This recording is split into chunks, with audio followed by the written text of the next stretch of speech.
Okay, so hi, I'm Gogo.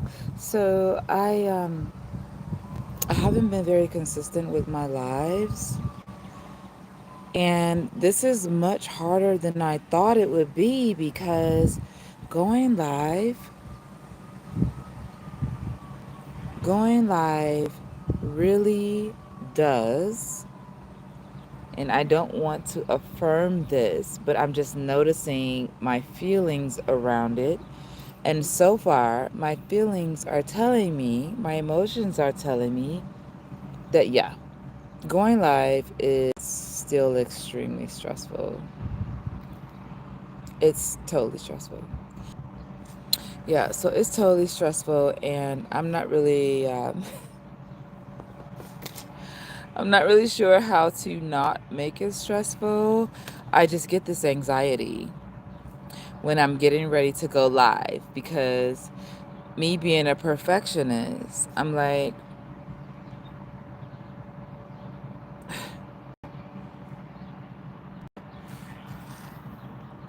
with me being a perfectionist,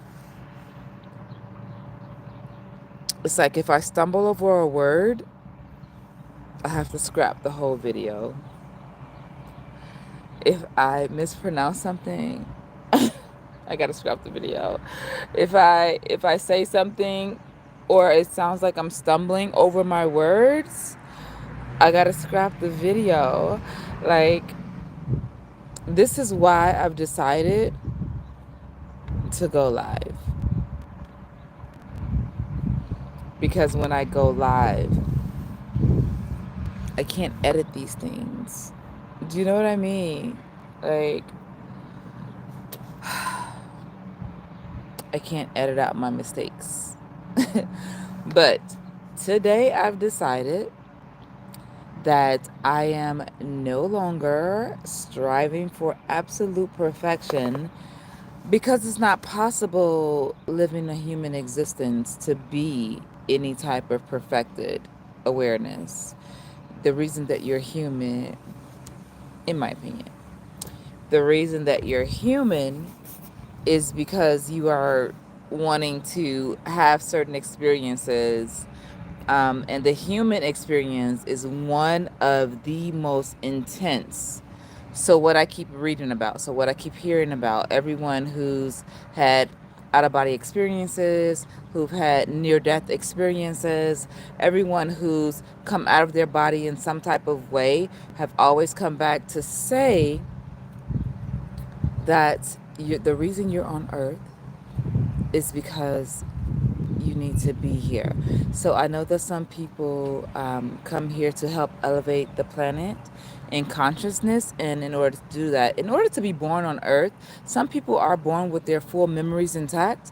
But most of the people, Harvard, I'm sorry. Okay, so I'm live. I'm gonna read these as they come up because oh, okay, so these I got from icing. I got my cat ears from icing probably a few years ago, but they are these kind, they don't have these kind anymore. So you might be able to find them on Amazon. I'm not sure. Let me take them off so you can see them. They look like this, and the back of them looks like this. But they have them on, I got these from icing when I went to the mall, but they don't have the same kind anymore. Now they have like different kinds of them. There's like purple and like some black ones and things like that. And I love my cat ears, so I always get them whenever I can find them. But yeah, so it's yeah, this is for Harvard. Okay, so no, the reason that I'm doing this live, the reason that I'm doing this live, King Farmer. Thank you, Harvard. The reason I'm doing this live is because I'm trying to go live for 30 days because going live stresses me out. I'm a perfectionist and I like to record all of my videos ahead of time because I can then control whether or not I make mistakes. So when I make mistakes on the live, I can't edit it and it freaks me out. So this is stressful for me. I have anxiety. I have anxiety, I have autism, and this stresses me out in a way that I cannot even properly explain to you. Thank you. Um, so now I'm just going live for as many days as I can. My goal was 30 days, and I started sometime this month going live, but things have come in between that. I lost my sister this month. And so, with her service coming up and things like that, we just had her service last Saturday. And so now I'm just now starting to get back into some type of routine. And so I'm going live to break myself out of my anxiety. And it's stressful. It really is. Um, when you were having trouble with your kidney transplant, you were looking down on yourself. Why would you do that? You having to have a kidney transplant is not something that you need to look down on yourself from. Things like that. Okay, so listen, I'm going to tell you. Last year, 2024, I started bleeding internally, and I had no idea what it was from. And I went to the emergency, like immediate care, and they sent me immediately to the hospital, where I found out that I had a stomach tumor. This was last year. I found out in like February or March that I had a stomach tumor. And when I found out about it, it was small enough in my stomach. It was small enough that they could still do something about it. So they scheduled me for a surgery. They went in, they cut out part of my stomach that the tumor was attached to, and they took that. And so now I don't have it. But things happen. We're human here, so they say. We're human on the planet and things happen. You going through something like a medical issue or cancer or anything like that doesn't make you less of a person. It doesn't make you less of anything. It makes you more prevalent to the world because now you had an experience that not everybody has had. And so now your experience will probably help somebody else. So talk about it. Talk about it. I haven't had any kidney experiences, but I'd never had a stomach cancer either until last year. I had never had cancer until last year. So that was interesting. That was interesting. And the very first thing that I thought about was like, "Oh my God, I don't want to stress out my family." I am one of 20 children, my dad being the common denominator in all of that. My dad has 20 plus children. And I'm one of those. So I just was stressed out because I didn't want to stress out my family. I didn't want to tell them, hey, I might die from this. And I was really glad that I didn't have to tell them that. But don't feel away, Marianne. Like this journey is yours for a reason. You're going through something for a reason. Don't think of it as you being less than. Think of it as being you, being the person chosen to carry the message. And message bearers are not, we do not have an easy life. I'm a message bearer as well. We do not have an easy life because people think you're lying. There's so much that we go through, but you telling your truth is going to help somebody else that's going through that. Okay, let me read this. My kidneys failed and I was on dialysis for 7 years. Holy shit. You were on dialysis for 7 years. I'm so sorry. To everyone who was in, to everyone who was in the operating room, you had an out of body experience. Do you realize that?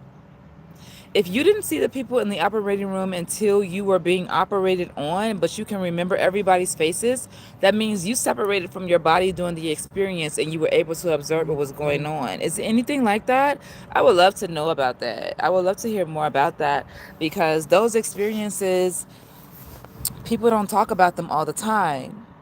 So my thing is I've been trying to get myself to go into an OBE on purpose. I don't want a near death experience. I would rather have an out of body experience because then I can control what happens.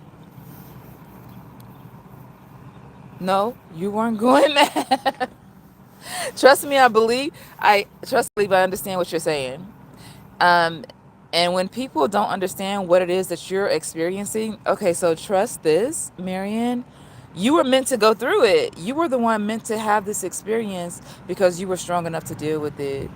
And when you tell other people, it'll be like, oh my God, I thought I was going crazy. Because trust and believe, people that have out of body experiences or near death experiences, they do.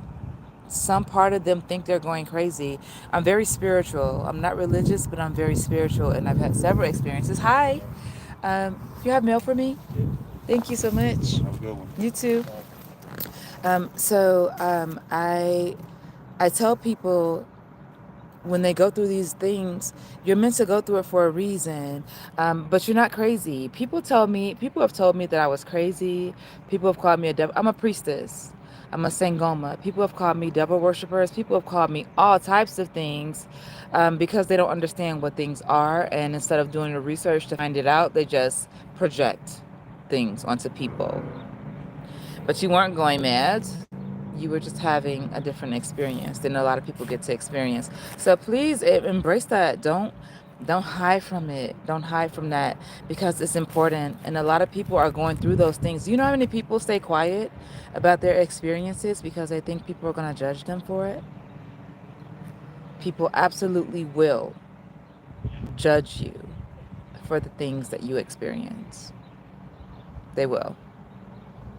But you still had the experience. It's still your experience. So you talk about what you've gone through, and that'll help somebody else. You can't please everybody. Don't try.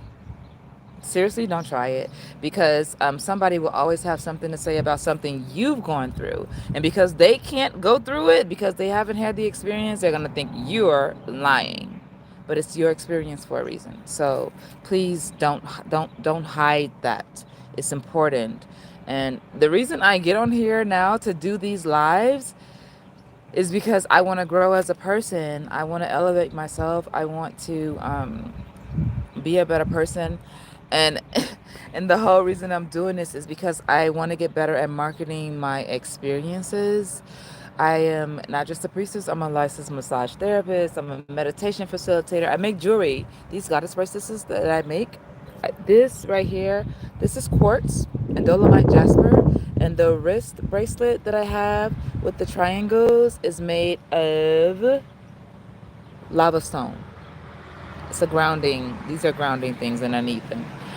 But I make jewelry and I do a lot of things, but everything that I do has some form of healing to it because that's where I felt like I've been led on this journey on earth. I feel like I'm a healer, and so I'm embracing that. So whatever you feel like your journey is, if it's to speak to other people about your experiences, if it's to help other people along in some kind of way, just don't shy away from that because it's important and people need it. Um, Dang, what were we talking about before this all came up? I don't know, but I just wanted to do a live today so that I can get a little bit more comfortable going through these things. I don't really have an agenda when I get on live, but I would like to have an agenda. I like to do meditation. I'm outside now. I would like to do meditations. I do tarot. I do read cards. I pull cards sometimes. I'm a channeler, so I listen to spirit. And yeah, so I'm just here because I needed to do a live today. And let me see what you're saying. Holy shit. Marianne, thank you for subscribing. But listen,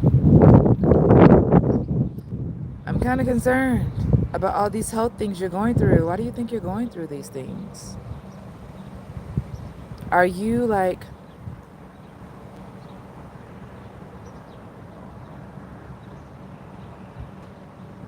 sorry? I'm so sorry. I just got this feeling about you. I don't know who you are. I don't know where you are in our world. I don't know anything about you. But I just got this feeling.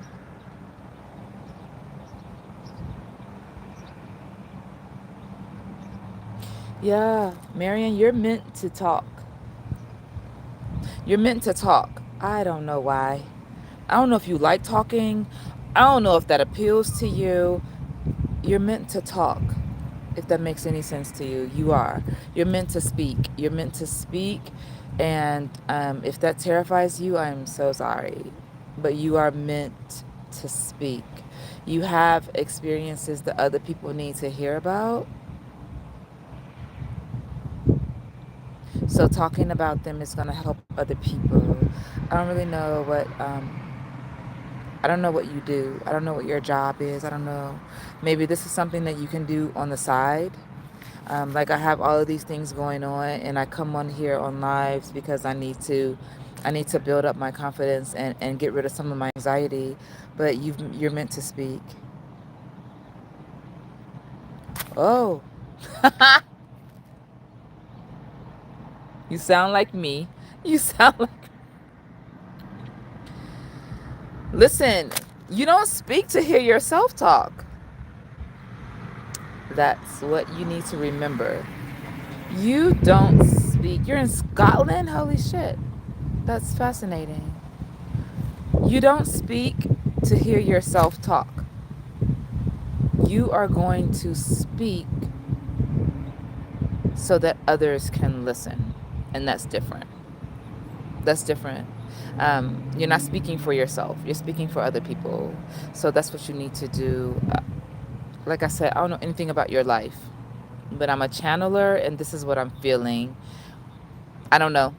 But you need to speak. So if you need to start a YouTube, maybe do a blog or a vlog. I don't know. I have no idea what's supposed to happen for you, but you are meant to speak. That's not the only thing you're meant to do, but you're meant to speak. So I don't know what you do, but you have to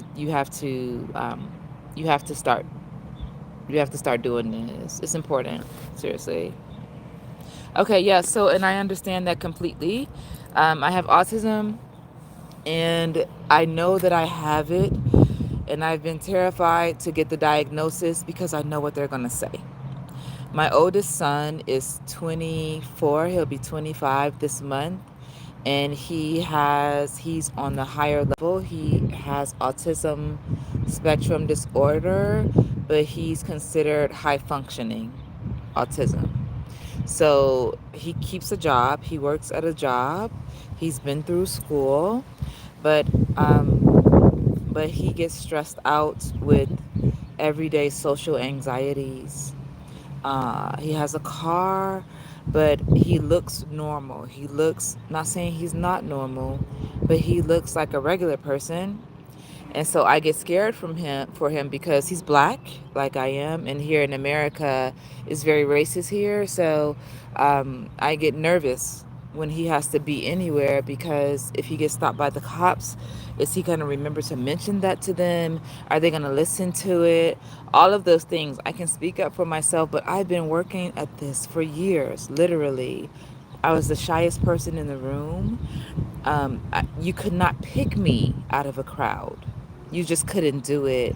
I would hide in any room that I was in, and somehow somebody still saw me.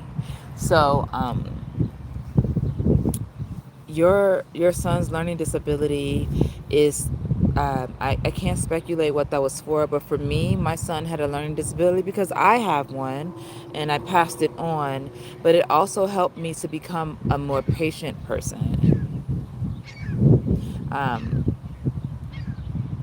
because I had to learn to be more patient with him. Where I was not patient with myself, I had to be patient with my son. And I have three sons, and my oldest son and my youngest son both have autism. So it's been a journey. Um, but yeah, you're meant to speak. You remind me of a rainbow in my cloud, for which I think, oh, don't make me go through this whole thing where I'm just like, oh my God. Like I said earlier, I lost my sister this month, and her funeral was a week ago. And so don't say stuff like that. Like I'm very close to tears at any given second. But thank you so much. I hope this was helpful for you. I really do. I hope that anybody that was listening to this, that this was helpful for them, because I did this as a therapeutic session for myself. I did this for myself to get my to get my anxiety under control, because I don't take medicines or anything, but I do a lot of essential oils. I do a lot of meditating. I do a lot of things to help get myself in stasis on this planet, because things freak me out. Things that should take me only an hour to do sometimes take me days. And that's just the way it is, and I have to be okay with that. No, it's okay. It's okay. People die, and I don't mean to sound insensitive about that. I just have a different understanding of death than a lot of people do. And the fact that I know a lot of people are afraid to die because they don't understand what happens on the other side. I've done a lot of studying on death, and because I'm a priestess, I've gotten a chance to experience certain things. So death is not the end. And what I usually tell people is, when people, a lot of people on the planet have to come to terms with dying, and I'm the exact opposite of that. I have had to come to terms with living, because once I realized what the earth is and who I am, when I realized that you don't really die, that was stressful for me, because at some point I could at least look forward to this ending. And while it will end at some point for this body, it does not end for me. It ends for the body, but I am still me. So it doesn't end for me, it just continues. So I freaked out when I realized that I'm gonna live forever. That freaked me out. That's what I had to come to terms with. Not dying. That's Dying is so easy. It's so unattached. But living forever, constantly changing bodies, having the same consciousness, and not really having any moment where everything is tied together. Because when I came here, I learned that my memories and things like that had been erased. So that your memories when you come to Earth, I know this is a lot. Your memories when you come to Earth are erased because they need you to take life seriously here on the planet. So if you don't believe that life is serious here, you don't really take your lessons seriously. You don't really grow and elevate in the way you need to. So I've been learning to deal with the fact that I'm never gonna die, and that's a lot to deal with. Let me see what you're saying. Yes. Okay. So do that. What? That is amazing. Okay. You said the only thing I do to give back is to teach adults to read and write. It's not much, but I get so much from it.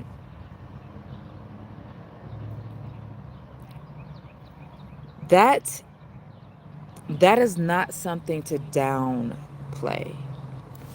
You teaching people how to read and write? Listen, I'm in America. The president of our country cannot fucking read. He can't read. So you teaching people to read and write is amazing. Yeah, keep doing that. Please keep doing that. That is the most important thing you can learn. And it's a basic human skill. It's a basic skill that people don't have. Yes, that does make sense. I don't fear dying, but I do fear how I die, if that makes sense. Yes, it does. That means you're not afraid of death, but you're afraid of pain. Because pain is something tangible that you can feel and deal with. And the death is not the end. It's the suffering that you go through. The possible suffering that you go through before you die. A lot for some people, they don't feel death at all. They go from one moment to the next and they're in transition. They were like, "Oh, I'm here. Oh my God, now I'm not." Some people, it drags out for years. All this pain. And cancer reminds me of that. If you die slowly from cancer or something like that, thyroid disease or some other disease, it's painful and it's slow. And you're ready to go and you can't until your body gives up. So I do understand that. That means you're not afraid of death, you're afraid of pain, which is totally understandable. Pain sucks ass. So I totally feel you.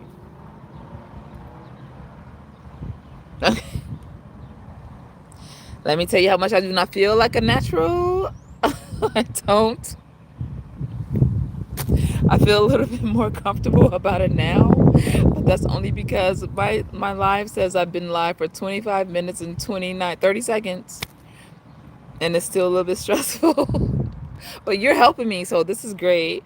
I'm actually gonna get done with this live. I need to do some work before the sun goes down. Like, this is our sun. So before the sun goes down, I need to go and get some work done. But yeah, I so appreciate it. Oh, ALS is hard. ALS is hard.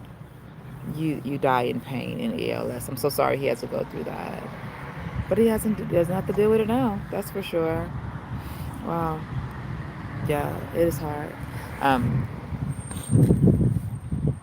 but he's not in pain now, so it's great. Like, I totally get that, and it's the fear for me too. It's the fear of pain. I always said that if when I die, I just want to go in my sleep because I already do a lot of traveling in my sleep. I astral travel and things like that to other places. So in my sleep, it's the most seamless way to go.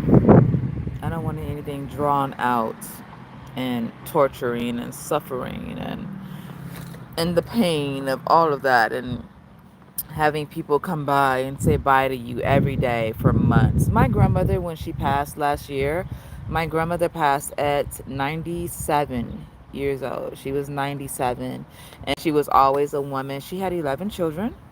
All of her children preceded her.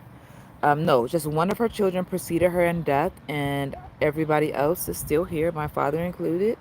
And she, at the end, it was hard for her because she was used to being up and going about her day. She was used to doing things, cooking, cleaning, driving. And the end of her life, the last year or so, she was in the bed.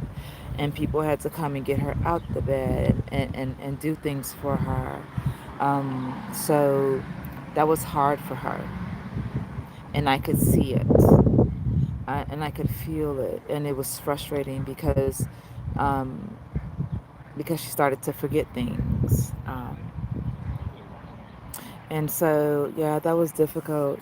But I think at the end of it, when she finally left, I think that was the end of her struggle for real. Like, I don't, people don't think about that. But on this planet, there's a lot to go through. It's 12:30 here, and I hope I don't turn into. If you turn into a pumpkin, you wouldn't be able to type. Let's just hope nobody makes pies. Okay? Okay, because that would be bad.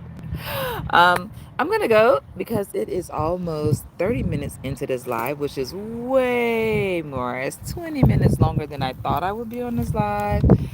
So thank you guys. I'm glad you subscribed. I so appreciate it. And I'm gonna go so I can upload this and get some stuff done because totally I would sit out here all day. I would sit out here all day and do nothing but enjoy the weather. It's so amazing. Okay, but I'll talk to you guys later. Thanks, Marian, so much for your conversation. I so appreciate you. And please remember this conversation because you're meant to speak. Okay, so I will talk to you later. Bye. As soon as I figure out how to turn off the live. I'm glad I made your evening. You made my day. What time is it here? 6:23 p.m. here. So yeah, our sun sets in 2 hours, and I'm gonna get as much work done before that sets as possible. So I will talk to you again soon. Okay, bye. I think I figured out how to do this now. Yeah.